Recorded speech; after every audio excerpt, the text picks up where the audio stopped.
দর্শক আসসালামু আলাইকুম, জীবনের গল্পে আপনাদের স্বাগতম। ক্যামেরার সামনে দাঁড়িয়ে আছে এই মুহূর্তে একটি বোন। আমরা শুনবো তারই জীবনের গল্প। আসসালামু আলাইকুম আপু, কেমন আছেন আপনি? দেখে মনে হচ্ছে মনটা খুবই খারাপ। কেন, কি জন্য, কি হয়েছে? ভাইয়া মানে তেমন কিছু হয় নাই তো, ভিডিও দিয়ে গেছিলাম। মানে আমার ভিডিও লোকজন দেখছে, হয়তো করে নাই আমার। ও আচ্ছা, বুঝতে পেরেছি। মানে আপনি এর আগেও একটা ভিডিও করেছেন, কিন্তু ওইরকমভাবে কেউ আপনার ভিডিওতে সাড়া দেয়নি, অথবা আপনার দায়িত্ব নেওয়ার মতো একটা মানুষও পাওয়া যায়নি। তার জন্য হয়তো মনটা একটু খারাপ। ইনশাআল্লাহ সমস্যা না, আল্লাহ তাআলা মানুষকে পরীক্ষা করে। আপনি ধৈর্য ধরুন, আপনার জন্য সামনে ভালো কিছু অপেক্ষা করছে। তো আপু, আপনার নামটা কি, আপনি কোথা থেকে এসেছেন একটু আবার নতুন করে বলবেন? আমার নাম নদী, আমার বাড়ি পাবনা কাশনাথ। আপনার নাম নদী আর আপনার বাড়ি হচ্ছে পাবনা। হ্যাঁ। আচ্ছা ঠিক আছে। আপনার ফ্যামিলিতে কে কে আছে বর্তমানে? ফ্যামিলিতে আমার মা বাবা বেঁচে নেই। বেঁচে নেই? আমার দাদি আছে। আপনার দাদি আছে না? হ্যাঁ। দাদির কাছে আছেন? হ্যাঁ।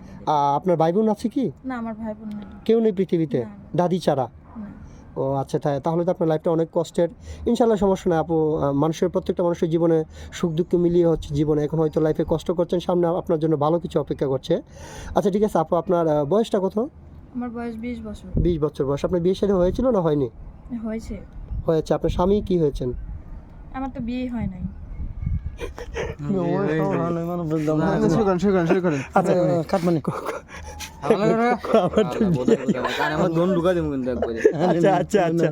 আচ্ছা, আপনি বলেন যে আমার বিয়ে শাদী হয় না। আচ্ছা আমি যেতেছি। আচ্ছা ঠিক আছে আপু, আপনার বিয়ে শাদী হয়েছিল? না, আমার বিয়ে শাদী হয় নাই। বিয়ে শাদী হয় নাই।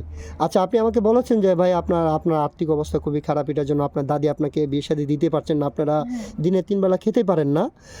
তো অফ ক্যামেরাতে এই কথাগুলো আপনি আমাকে বলেছেন, হয়তো ক্যামেরার সামনে কখনো আসেন নাই, এটার জন্য আপনি কথা বলতে নার্ভাস ফিল করছেন।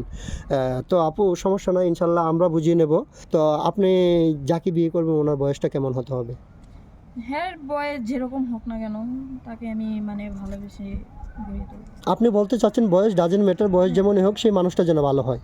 হয়তো ক্যামেরার সামনে নতুন আসছেন, তো আপনি ওরকমভাবে কথা বলতে পারেন না। সুপ্রিয় দর্শক, আপনারা একটু বুঝে নেবেন, এই মেয়েটা নতুন আসছে, ওরকমভাবে কথা বলতে পারে না। অনেক মানুষই আছে ক্যামেরার সামনে এসে কথা বলতে পারে না। তো আচ্ছা ঠিক আছে, ইনশাল্লাহ সমস্যা নাই। আমরা এই ভিডিও পাবলিক করার পরে তো দেশ থেকে প্রবাস থেকে শত শত ভাই আপনার জন্য নক করবেন আপনাকে বিয়ে শাদী করার জন্য। অনেকের বয়স 40, 45, 50 বছর হয়ে যায়। ওরকম বয়সের কোনো ভাই যদি আপনাকে বিয়ে শাদী করতে চায়, আপনি বসবেন? হ্যাঁ, বসবো। বসবেন? এখন মন থেকে বলছেন তো, নাকি শুধু মুখে বলছেন? মন থেকে বলছেন?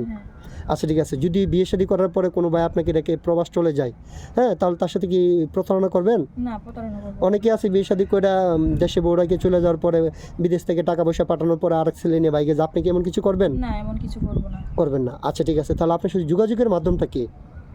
যোগাযোগের মাধ্যমে আপনার মাধ্যমে যোগাযোগ। আপনার পার্সোনাল কোনো ফোন নেই? না, আমার পার্সোনাল ফোন নেই। ও, বুঝতে পেরেছি। আপনাদের আর্থিক অবস্থা খারাপ, তার জন্য আপনার পার্সোনাল কোনো ফোন নেই। সুপ্রিয় দর্শক, এই মুহূর্তে দেখতে পাচ্ছেন ডিসপ্লেতে একটি নাম্বার। এই নাম্বারটি হচ্ছে আমাদের নাম্বার, ইউটিউব চ্যানেল কর্তৃপক্ষের নাম্বার। এই নাম্বারে ইমো, হোয়াটসঅ্যাপ দুটোই আছে। যদি কোনো ভাই এই মেয়েটির দায়িত্ব নিতে চান, তাহলে ওর একটা ছবি স্ক্রিনশট মেরে পাঠিয়ে দিয়ে আমাদেরকে ভয়েস করবেন। আমাদের প্রতিনিধিরা আপনাদের সাথে যোগাযোগ করবে। কেউ অযথা অডিও কল, ভিডিও কল দিয়ে আমাদেরকে বিরক্ত করবেন না, তাহলে কিন্তু আমরা ব্লক মারতে বাধ্য হব। আচ্ছা ঠিক আছে আপু, আপনি নামাজ কালাম পড়েন? হ্যাঁ, নামাজ কালাম পড়ি। নামাজ কালাম পড়েন? হ্যাঁ। রান্নাবান্না পারেন তো? হ্যাঁ, রান্নাবান্না করি। রান্নাবান্না পারেন। বিয়ের পর স্বামীকে নিয়ে কোথায় ঘুরতে যাবেন? স্বামী যেখানে নিয়ে যাব সেখানে যাব। স্বামী যেখানে নিয়ে যাবেন সেখানে যাবেন? আচ্ছা ঠিক আছে, ইনশাল্লাহ সমস্যা নাই। ভালো থাকবেন, সুস্থ থাকবেন।